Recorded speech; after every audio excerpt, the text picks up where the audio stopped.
کیا آپ جانتے ہیں کہ 1987 میں لندن میں ایک ایسی چوری ہوئی جو تاریخ کی سب سے بڑی ڈکیتیوں میں سے ایک تھی؟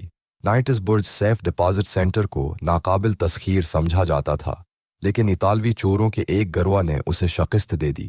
وہ مہینوں تک عام گاہکوں کی طرح آتے رہے، عمارت کی ہر تفصیل کا جائزہ لیا، سیکیورٹی سسٹم کو سمجھا۔ پھر ایک دن انہوں نے حملہ کیا، گارڈز پر قابو پایا، گھنٹوں تک مہنگے آلات سے سینکڑوں لاکرز کھولے۔ 60 ملین پاؤنڈ غائب۔ ان کا لیڈر ولیریو ویچی مہینوں سے لندن میں شاہانہ زندگی گزار رہا تھا، کوئی شک نہیں کرتا تھا، لیکن ان کی اپنی غلطی نے انہیں پکڑوایا۔ DNA ثبوت نے پوری ٹیم کو بے نقاب کر دیا۔ کامل منصوبہ ایک چھوٹی سی لاپرواہی سے برباد۔